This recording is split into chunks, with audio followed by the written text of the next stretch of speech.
Good day mga ka-idol! Update tayo sa double header Wednesday ng inyong PBA. Sa first game, naglaro ang Blackwater Bossing kontra sa NLEX Sud Warriors. Sa score na 103-97, nanalo ang NLEX Sud Warriors at ang kartada nila ngayon ay 3 win and 1 loss. Sa pangunguna ni Robert Bolick na siya rin ang naging best player of the game ay kumana ito ng 21 big points, 9 rebounds at 9 assists para pangunahan ang NLEX Sud Warriors. Almost triple-double nga si Berto at ang larong ito ay ang kanilang nagtimon ay si Coach Jong Wee Chico dahil nga si Frankie Lim ay merong iniindang injury na ayon mismo sa report ay galing daw ito sa ensayo. Samantala, dahil nga sa pagkatalong ito ng Blackwater Bossing ay meron na sila ngayon kartadang 3 win and 1 loss kaparehas ng Terra Firma rather ng NLEX Sud Warriors at ng Northport Batang Pier. Sa second game naman naglaro ang Phoenix Fuel Masters versus Terra Firma Jeep.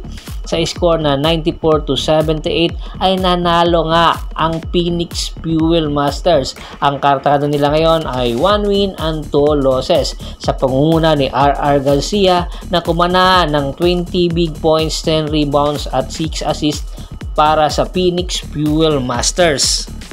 Apat na player ng Phoenix Fuel Masters ang nasa double figure. Si Perkins kumana ng 18 big points, Ken Tappen 17 big points, Larry Moyang 13 big points, kasama nandito si RR Garcia. Samantala ang Terra Firma Jeep ganun din, apat na players. Si Juan Gomez de Leano merong 19 big points, Wami Chongson 16 big points, Kamson 10 points. At nasabing laro ay hindi nga nakapaglaro si Stephen Holt dahil daw meron iniindang injury. At nang dahil dyan, ayon mismo kay Idol Snow Badwa, isang team sa SMC na meron nagkakaedad na backcourt ang posibleng anytime ay magkakaroon ng trade transaction.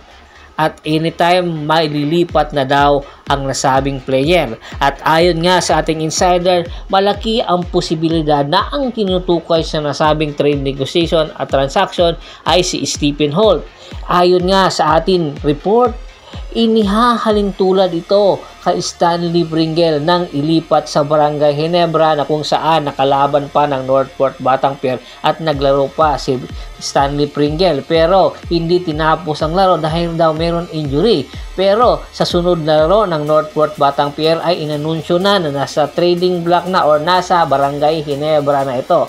Kaya naman malaki ang posibilidad na si Stephen Holt ay ililipat na rin sa Barangay Ginebra dahil nga sa nagkakaedad na point guard or guard rotation ng Barangay Ginebra San Miguel. Si L.A. Tenorio malabo na mangyari na may balik pa nito ang kanyang dating performance, samantalang si Stanley Pringle ay nagkakaedad na rin at anytime ay lilisanin na ang PBA. Kaya naman kumukuha ngayon ang Barangay Ginebra ng mas batang player at ito nga ang posible nilang kunin ay si Stephen Holt dahil nga hindi pa 100% si Scottie Thompson. Isang posibilidad na nangangailangan nga ang Barangay Ginebra ng leadership skills sa katauhan ni Stephen Holt at kayang-kaya daw pakawalan ng Barangay Ginebra San Miguel si Stanley Pringle para maging kapalit ni Stephen Holt.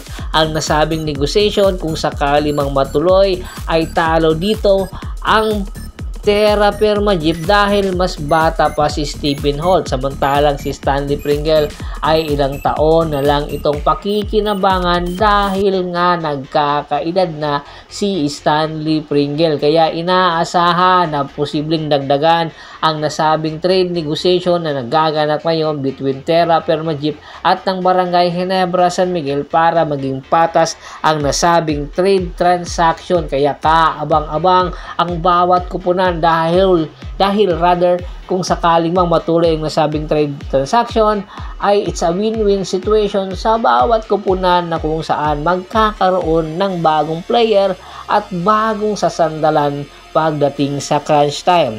Ano sa tingin nyo? Patas ba ang nasabing trade transaction na mapupunta si Stephen Holt sa Barangay Ginebra at si Stanley Pringle naman mapupunta sa Terra Firma Jeep? At marami ang nagsasabi na it's a harvest time na ng Barangay Ginebra. Komento na sa baba ng video at pag-usapan natin yan. Once again, this is Percival Monteron at your service.